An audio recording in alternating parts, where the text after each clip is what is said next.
तो दोस्तों एक बार फिर से स्वागत है आपका हमारे चैनल में, जहां आज हम एक्सप्लेन करने वाले हैं रॉकी और रानी की प्रेम कहानी मूवी को। तो वीडियो को शुरू करते हैं, और अगर वीडियो अच्छा लगे तो वीडियो को लाइक जरूर कीजिएगा और इसी तरह के वीडियोस पाने के लिए आप हमारे चैनल को सब्सक्राइब कीजिएगा, ताकि आपको इसी तरह के लेटेस्ट और फ्रेश कंटेंट मिलते रहे। तो फिल्म की कहानी शुरू होती है रॉकी रंधावा की फैमिली से। दरअसल रॉकी शहर के सबसे बड़े मिठाई वाले खानदान का वारिस है। तड़कते भड़कते कपड़े पहनने वाला पंजाबी रॉकी प्रोटीन शेक लेकर बल्ले सल्ले बनाने में जुटा रहता है। अंग्रेजी उसे बोलनी नहीं आती और जनरल नॉलेज से उसका दूर दूर से कोई वास्ता नहीं है। तो रॉकी अपने संयुक्त परिवार के साथ रहता है, जहाँ घर ही नहीं बल्कि मिठाई के बिजनेस पर राज करने वाली उसकी सख्त दादी धनलक्ष्मी पूरे घर पर राज कर रही है। उसके बिना पत्ता भी नहीं हिलता है। और उनके घर में है दादी के इशारों पर चलने वाले पिता तिजोरी, जो कि रॉकी के पिता है, और वो अपनी माँ की हर एक बात मानते हैं। और उसके घर में है याददाश्त गवा चुके शायर दादा, जिनकी याददाश्त कभी कभी वापस आ जाती है, मगर धनलक्ष्मी उनके ऊपर बिल्कुल भी ध्यान नहीं देती है। और साथ ही रॉकी की माँ, जो कि अपने पति को परमेश्वर मानती है और अपने सारे सपनों के साथ अब उन्होंने समझौता कर लिया है। तो यहाँ पर रॉकी के अपने दादाजी से बहुत बनती है। वो बात और है कि उनकी याददाश्त कम ही याद रहती है, लेकिन रॉकी को अपने दादाजी के साथ रहना बहुत पसंद है। और रॉकी की एक बहन भी होती है जिसका नाम गायत्री होता है। वो मोटापे की शिकार है, इसी वजह से उसकी शादी भी नहीं हो पा रही है और वो छिप छिप कर ट्रेडिंग भी करती है, लेकिन ये बात उसने अभी तक तो किसी को नहीं बताई है। अब आगे हम रॉकी को एक क्लब में डांस करता हुआ देख पाते हैं। वो यहाँ पर सभी का एंटरटेनमेंट कर रहा होता है, लेकिन तभी यहाँ पर उसके पिता तिजोरी और इसकी दादी धनलक्ष्मी आ जाती है। दरअसल इसी क्लब में एक इवेंट होने वाला था, इसलिए सभी को इनवाइट किया गया था और यहीं पर उसके दादाजी कमल भी आए हुए थे। और यहाँ पर जब एक पुराना सॉन्ग चलाया जाता है तो कमल जी की कुछ पुरानी यादें वापस आ जाती है और वो यहाँ से अपनी व्हीलचेयर से एक औरत के पास जामनी जामनी बोलते हुए चले जाते हैं और उसके गालों को चूम लेते हैं। ये देखकर सभी लोग हैरान रह जाते हैं कि आखिर कमल जी ने ये क्या किया। और अगले दिन डॉक्टर भी जब कमल जी का इलाज कर रही थी, तब भी वो जामनी जामनी ही बोले जा रहे थे। तो रॉकी उन्हें देखकर हैरान था कि आखिर हम हमेशा इनके सामने रहते हैं, इसके बाद भी उन्हें हमारा नाम याद ना रहकर किसी जामनी नाम की औरत का नाम याद है। और रॉकी जब अपने दादाजी की डायरी चेक करता है तो उसमें भी जामनी नाम की लड़की की फोटो थी, उसके पीछे जामनी का कुछ एड्रेस भी लिखा हुआ था। तब रॉकी अपने बेस्ट फ्रेंड के साथ मिलकर जामनी की इन्फॉर्मेशन निकालना शुरू कर देता है। तब उन्हें गूगल पर रानी चटर्जी के बारे में मालूम चलता है, जो कि दरअसल में जामनी चटर्जी की पोती होती है। और फिर आगे हमें रानी चटर्जी के बारे में मालूम चलता है कि दरअसल में रानी एक बहुत बड़ी न्यूज एंकर है। वो बड़े बड़े लोगों का आसानी से मुंह बंद कर देती है। तभी उसके ऑफिस में हम रॉकी और उसके दोस्त को आता हुआ देख पाते हैं। वो यहाँ पर रानी से मिलते हैं और मिलते ही उससे बकवास करना शुरू कर देते हैं। पॉइंट की बात अभी तक कुछ भी नहीं की थी और यही देखकर रानी मुस्कुरा रही थी। जिसके बाद रॉकी उससे कहता है कि जामनी चटर्जी आपकी दादी है और वो ये जानना चाह रहा था कि आखिर जामनी चटर्जी जिंदा है या फिर मर गई। लेकिन यहाँ पर रानी उन्हें बताती है कि वो अभी जिंदा है। तो रॉकी उन्हें बताता है कि आपकी दादी की फोटो मेरे दादाजी की डायरी में थी और सालों बाद उन्हें कोई नाम याद आया है। तो मैं चाहता हूँ कि एक बार जामनी जी अगर मेरे दादाजी के सामने आ जाए तो शायद उनकी याददाश्त थोड़ी बहुत वापस आ जाए और इसी वजह से शायद थोड़ा बहुत वो हमें भी याद कर ले। तो यहाँ पर रॉकी रानी को अपना गोल्डन कार्ड देता है और यहाँ से चला जाता है। अब अगले सीन में हमें रानी की फैमिली दिखाई जाती है, जिसमें उसकी माँ होती है, जो कि कॉलेज की इंग्लिश की सीनियर प्रोफेसर होती है, और उसके पिता चंदन जो होते हैं वो कथक के प्रोफेशनल डांसर है। उन्हें कभी भी स्टेज पर डांस करने का मौका तो नहीं मिला, लेकिन उन्हें मालूम है कि जब भी उन्हें स्टेज पर डांस करने का मौका मिलेगा तो वो कमाल कर देंगे। अब रात को रानी जब अपनी दादी को कमल जी के बारे में बताती है तो वो इमोशनल हो जाती है और वो रानी को बताती है कि कभी कभी दो पल का साथ भी आपको जीवन भर की मोहब्बत दे जाता है। वो रानी को बताती है कि वो 1978 में शिमला गई थी और वहाँ पर उसकी मुलाकात कमल जी से हुई थी और उनसे उन्हें मोहब्बत हो गई थी, जबकि वो लोग बस वहाँ पर 7 दिनों के लिए रुके थे, लेकिन वो 7 दिन उसे आज भी याद है। वो कमल जी के साथ अपनी पूरी जिंदगी बिता सकती थी, लेकिन उसने अपनी फैमिली को चुना। अब रानी को कहीं न कहीं अपनी दादी की कहानी में दर्द सा महसूस हुआ था, इसलिए वो तुरंत ही रॉकी के पास कॉल कर देती है और उससे कहती है कि मुझे तुमसे जरूरी बात करनी है। तो रॉकी रानी को एक अखाड़े में बुलाता है, जहाँ पर कि एक बहुत बड़ा इवेंट होने वाला था। तो यहाँ पर रानी रॉकी से कहती है कि मैं तुम्हारे दादाजी और मेरी दादी की मुलाकात करवाना चाहती हूँ, तो तुम अपने दादाजी को लेकर मेरे घर पर आ जाना। लेकिन ये तो पॉसिबल नहीं था, क्योंकि दादाजी कहीं पर नहीं जाते हैं। तो रानी उससे कहती है तो ठीक है, मैं अपनी पूरी फैमिली को लेकर तुम्हारे घर पर आ जाऊंगी। जिसके बाद यहाँ पर डांस की एक सॉलिड परफॉर्मेंस होती है और रानी और रॉकी की अभी कुछ ही मुलाकात हुई थी, लेकिन रॉकी को रानी अब स्पेशल लगने लगी थी। वो जिस तरह से रानी को देख रहा था मानो जैसे उसे प्यार हो गया हो। अब रानी अपनी पूरी फैमिली को लेकर रंधावा पैराडाइज पहुंच जाती है। यहाँ पर रॉकी की फैमिली बहुत ही ज्यादा अनोइंग है और उसकी दादी और उसके पिता बहुत ज्यादा सख्त है। जिसके बाद यहाँ पर वो सभी लोग मिलते हैं और फिर थोड़ी देर के बाद जामनी जो है वो यहाँ पर कमल जी से मिलती है। वो यहाँ पर उन्हें सब कुछ याद दिलाने की कोशिश करती है, लेकिन कोई भी फर्क नहीं पड़ रहा था। लेकिन ये सब कुछ देखकर धनलक्ष्मी को बहुत ज्यादा जलन हो रही थी। और जब रानी की फैमिली यहाँ से जाने लगती है तो कमल जी यहाँ पर जामनी के लिए एक खूबसूरत सा पुराना सॉन्ग गाने लगते हैं, वो भी व्हील चेयर से खड़े होकर। ये देखकर सभी लोग हैरान थे कि आखिर जो इंसान व्हील चेयर से उठ तक नहीं पाता था आज वो किसी के लिए सॉन्ग गा रहा है। लेकिन ये देखकर धनलक्ष्मी को बहुत ज्यादा अजीब लगता है, इसलिए वो उन सभी से यहाँ से जाने के लिए कह देती है। लेकिन कुछ भी हो, रानी रॉकी को ये तो समझ आ गया था कि कमल जी और जामनी एक दूसरे से प्यार करते हैं और इतने साल जब उन्होंने एक दूसरे के बिना गुजार दिए हैं तो अब उनकी मुलाकात करवाना तो बनता है। तो अपनी दादा दादी की वजह से वो दोनों भी एक दूसरे के साथ समय बिताना शुरू कर दिए थे और अब वो भी कहीं न कहीं एक दूसरे को पसंद करने लगे थे। और फिर अगले ही दिन रॉकी अपने परिवार वालों से छिपाकर कमल जी की मुलाकात जामनी से करवाता है। एक तरफ तो ये दोनों मिलते हैं और दूसरी तरफ रानी और रॉकी की केमिस्ट्री बनने लगी थी। दोनों एक दूसरे के साथ खुश रहने लगे थे और वो साथ मिलकर अब ढेर सारा रोमांस भी करने लगे थे। और फिर एक दिन रानी की दादी जामनी रानी से पूछती है कि क्या तुम रॉकी से प्यार करने लगी हो, लेकिन यहाँ पर रानी मना करती है और कहती है कि मेरे अंदर उसके लिए कोई भी फीलिंग्स नहीं है और हम दोनों बहुत ज्यादा अलग हैं। तो यहाँ पर जामनी उसे समझाती है कि अगर तुम्हें सच्चा प्यार मिल जाए तो उसे कभी जाने मत देना, वरना मेरी तरह एग्जाम्पल बनकर रह जाओगी। अब कुछ दिनों के बाद रानी का जन्मदिन था और रॉकी उसे एक छोटे से कमरे में ले जाता है जहाँ उसने बहुत ही अच्छे से सजाया हुआ था।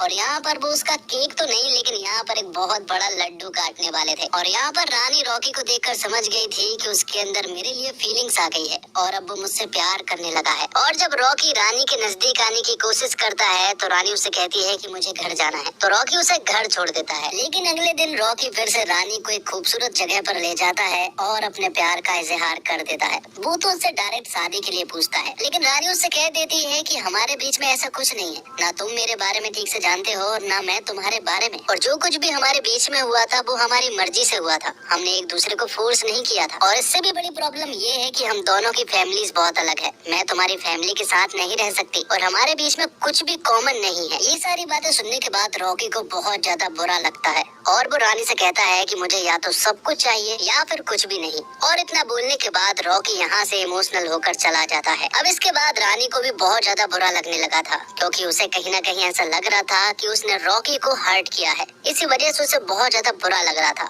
वो कई बार रॉकी को कॉल भी करती है, लेकिन रॉकी उसका कोई भी कॉल पिकअप नहीं करता है। अब रानी अपने काम के सिलसिले से शिमला आती है। वो सोचती है कि इस खूबसूरत सी जगह पर आकर शायद वो अपने आप को हील कर पाएगी और उन सब बातों को भूल जाएगी। लेकिन यहाँ पर तो उल्टा होता है, क्योंकि कहीं न कहीं रॉकी अब रानी के दिमाग पर हावी होने लगा था। उसके काम के दौरान भी उसे बस रॉकी रॉकी दिखाई दे रहा था। तब यहाँ पर रानी को एहसास हुआ कि कहीं न कहीं वो भी रॉकी को प्यार करती है। तो यहाँ से वापस जाने के बाद वो तुरंत ही रॉकी से मिलने के लिए पहुँच जाती है। लेकिन यहाँ पर रॉकी रानी से कोई भी बात नहीं करना चाह रहा था, इसलिए वो यहाँ से चला जाता है। रानी ने उसे रोकने की काफी कोशिश की थी, लेकिन रॉकी उसकी कोई भी बात नहीं मानता है और अपनी कार में बैठकर यहाँ से चला जाता है। जिसके बाद रानी के पास कोई और रास्ता नहीं था, इसलिए वो रॉकी की कार को टक्कर मार देती है, जिसके कारण रॉकी को ना चाहते हुए भी अपनी कार से उतरना पड़ता है और यहाँ पर वो दोनों झगड़ा करते हैं। और फिर आखिर में रानी ने रॉकी को अपने दिल की बात बता दी थी। उसने बता दिया था कि मैं भी तुमसे प्यार करने लगी हूँ। तो अब दोनों ही एक दूसरे से प्यार करने लगे थे। लेकिन एक बहुत बड़ी प्रॉब्लम ये है कि उनकी फैमिली बहुत ज्यादा अलग है। ना रानी की फैमिली रॉकी को एक्सेप्ट करेगी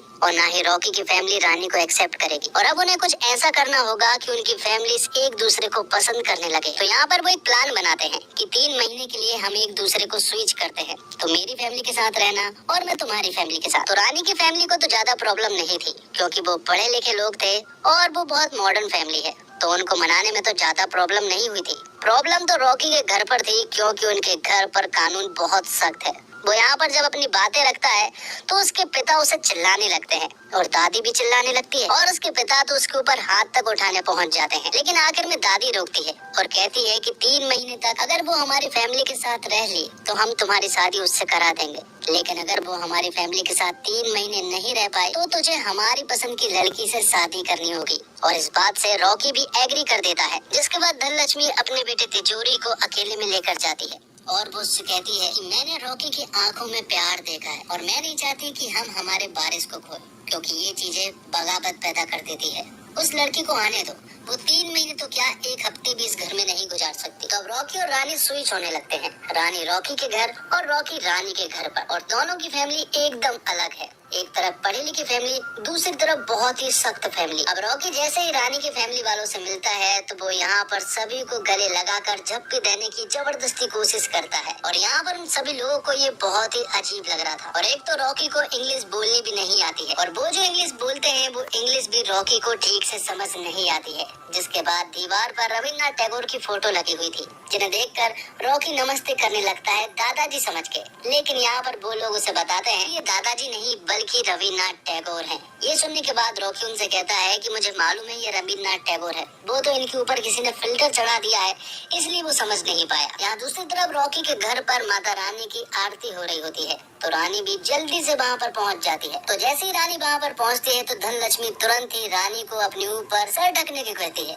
जो कि उनका सबसे बड़ा कल्चर है। यहाँ दूसरी तरफ रानी के घर पर रॉकी को खुद ही चीजें सर्व करनी पड़ रही है, लेकिन वो कॉफी बनाना चाहता है पर उसे स्टोव जलानी भी नहीं आती है। और सबसे बड़ी प्रॉब्लम ये है कि रॉकी को उनकी इंग्लिश समझ नहीं आ रही है, उसे इंग्लिश थोड़ी समझ आती है लेकिन इनकी इंग्लिश बहुत ही हाई स्टैंडर्ड वाली है, जो कि रॉकी के ऊपर से बाउंसर जा रही थी। दूसरी तरफ रानी और धनलक्ष्मी के बीच कुछ भी ठीक नहीं चल रहा था, माहौल बहुत ज्यादा बिगड़ा हुआ था क्योंकि धनलक्ष्मी रानी को बिल्कुल भी पसंद नहीं कर रही थी। रानी यहाँ पर पूरी कोशिश कर रही थी धनलक्ष्मी का दिल जीतने में, लेकिन धनलक्ष्मी बहुत ज्यादा सख्त है, उसका दिल जीतना आसान बात नहीं है। तो ऐसे ही रानी और रॉकी के कुछ दिन एडजस्टमेंट में निकल जाते हैं, पर कुछ दिनों के बाद उनके बीच थोड़ी प्रॉब्लम्स आना शुरू हो जाती है। जब रानी के यहाँ पर कुछ कल्चर प्रोग्राम हो रहे थे तो रॉकी यहाँ पर आता है, लेकिन उसे देखकर रानी की माँ उससे कहती है यहाँ पर सारे पढ़े लिखे लोग हैं और तुम्हारे कुछ भी समझ नहीं आएगा, इसलिए तुम एक काम करो, अपने कमरे में जाकर वर्कआउट करो। ये सुनने के बाद रॉकी को बहुत ज्यादा बुरा लगा था, क्योंकि यहाँ के कुछ लोग उसे देखकर हंस भी रहे थे, जो कि रॉकी को बिल्कुल भी पसंद नहीं आया था।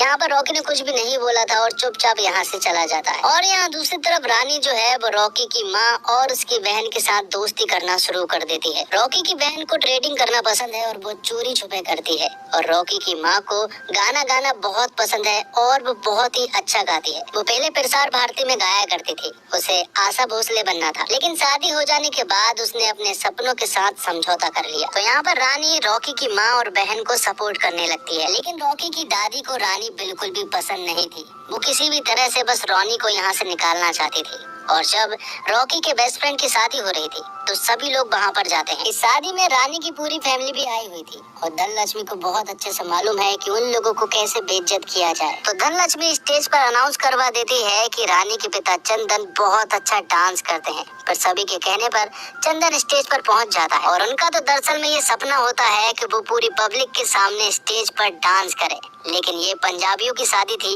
और वो कथक करते हैं। कथक करना तो वैसे एक कला है, लेकिन इन सभी को देखकर वो डांस बहुत ही अजीब लगा था और सभी लोग उनका मजाक बनाने लगते हैं और पूरी की पूरी पब्लिक यहाँ पर चंदन के ऊपर हंस रही थी। ये देखकर वो शर्मिंदा होकर अपने घर चले जाते हैं। उनके पीछे पीछे रॉकी भी जाता है और यहाँ पर रॉकी सबकी तरफ से माफी मांगता है और यहीं पर रॉकी को रानी के पिता की एक बैक स्टोरी मालूम चलती है, जहाँ पर उन्हें कभी भी किसी ने भी कथक के लिए सपोर्ट नहीं किया था।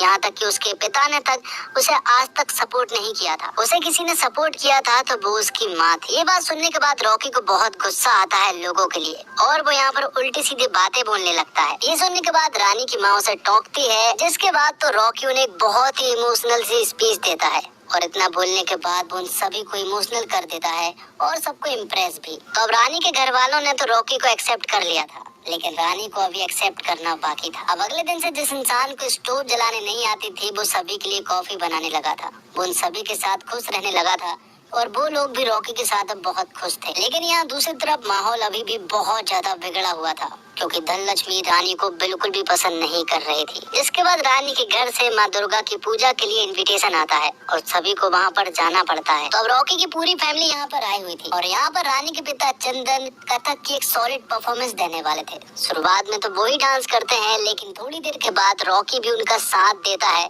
और उनके साथ कथक का एक सॉलिड परफॉर्मेंस देता है, जो देखकर रॉकी के घर वालों को मतलब धनलक्ष्मी और तिजोरी को बिल्कुल भी अच्छा नहीं लगता है। जिसके बाद सभी लोग यहाँ पर डांस करते हैं, जो देखकर धनलक्ष्मी को बहुत ज्यादा बुरा लगता है और वो बीच आरती से यहाँ से चली जाती है। उनके पीछे पीछे रॉकी भी जाता है। रॉकी उन्हें रोकने की कोशिश करता है, लेकिन यहाँ पर उनके बीच में झगड़ा हो जाता है। रॉकी के पिता रानी की फैमिली के बारे में उल्टा सीधा बोल रहे थे, जो कि रानी ने सुन ली थी, जिसके बदले में रानी में उन्हें उल्टा सीधा सुनाने लगती है और गुस्से गुस्से में रानी रॉकी के पिता के हाथ को झटकार देती है, जिससे रॉकी को ऐसा लगा था कि जैसे रानी ने रॉकी के पिता के ऊपर हाथ उठा दिया हो। ये देखकर रॉकी को बहुत ज्यादा बुरा लगता है और वो भी रानी को उल्टी सीधी बातें सुनाने लगता है। रानी यहाँ पर उससे कहती है कि आज के बाद वो उससे कभी भी नहीं मिलेगी और ये रिश्ता यहीं पर खत्म हो रहा है। अब दोनों फैमिली अपने अपने घर पहुँचती है, तो रानी की फैमिली का माहौल एकदम अलग था, क्योंकि वो सभी लोग रॉकी को पसंद करने लगे थे। रानी को ऐसा लग रहा था कि रॉकी हमारे लिए ठीक नहीं है, लेकिन रानी की फैमिली वालों के हिसाब से रॉकी एकदम परफेक्ट है। यहाँ दूसरी तरफ रॉकी की फैमिली वालों का माहौल एकदम अलग था। सभी लोग रॉकी को बुरी तरह से चिल्ला रहे थे और यहाँ पर मालूम चलता है कि रॉकी की माँ ने दरअसल में सॉन्ग का ऑडिशन दे दिया है, जिस वजह से तिजोरी उनके ऊपर हाथ उठाने लगता है।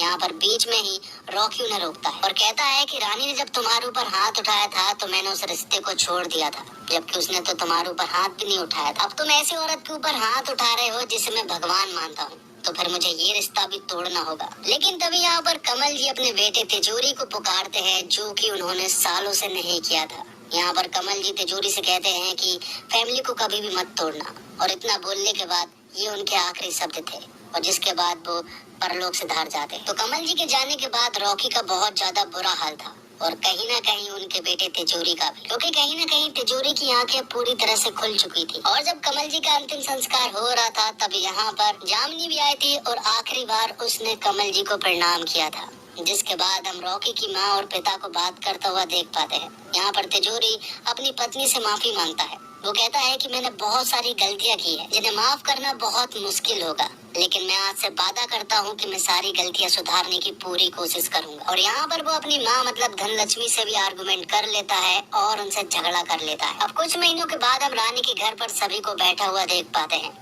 यहाँ पर तिजोरी भी आए हुए थे और तिजोरी की पत्नी पूनम भी आई हुई थी। दरअसल में ये सभी लोग रॉकी के लिए रानी का रिश्ता लेकर आए थे और वो रानी से कहते हैं कि तुम्हारा बाहर कोई इंतजार कर रहा है। ये सुनने के बाद रानी दौड़ते हुए बाहर जाती है, जहाँ पर कि रॉकी उसका इंतजार कर रहा था फुल बारात के साथ। और यहाँ पर वो दोनों एक दूसरे को सभी के सामने माफ कर देते हैं और हमेशा साथ रहने का वादा करते हैं। और फिर आखिर में इन दोनों की धूमधाम से शादी हो जाती है और दादी मतलब धनलक्ष्मी ने भी अब अपने घुटने टेक दिए थे और उन्होंने रानी के पास शांति का समझौता भेजा था। तो दोस्तों, लोगों का कहना है कि बॉलीवुड का पुराना दौर वापस आ चुका है, यह हिट है। उनका यह भी कहना है कि यह फिल्म भले ही कभी खुशी कभी गम जैसी नहीं है, पर इसमें खुशी, हंसी, मजाक, परिवार, रिश्ते, कॉमेडी और मसाला का परफेक्ट मिश्रण है। हालांकि कुछ लोगों ने रॉकी और रानी की प्रेम कहानी को एवरेज और वन टाइम वॉच भी बताया है और एक लंबे समय के बाद करण जौहर बतौर निर्देशक लेकर आए हैं रॉकी और रानी की प्रेम कहानी, जिसमें उन्होंने अपने ट्रेडमार्क पंजाबी अंदाज वाली फिल्म में बंगाली तड़का डालते हुए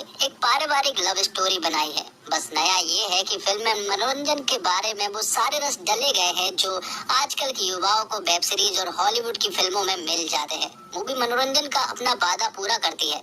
मूवी कहीं हंसाती है, कहीं रुलाती है और साथ साथ संदेश भी देकर जाती है। बस फिल्म की लंबाई थोड़ी ज्यादा है, जो थोड़ा गति को धीमा करती है, लेकिन कुल मिलाकर रणवीर सिंह और आलिया भट्ट की केमिस्ट्री का कमाल फिल्म की डोर को बांधे रखता है। और मूवी में ढेर सारे मजेदार पल हैं, लेकिन सबसे खास बंगाली और पंजाबी परिवार की नोकझोंक। इसके अलावा धर्मेंद्र और शबाना आजमी के रोमांटिक पल बहुत ही मजेदार है।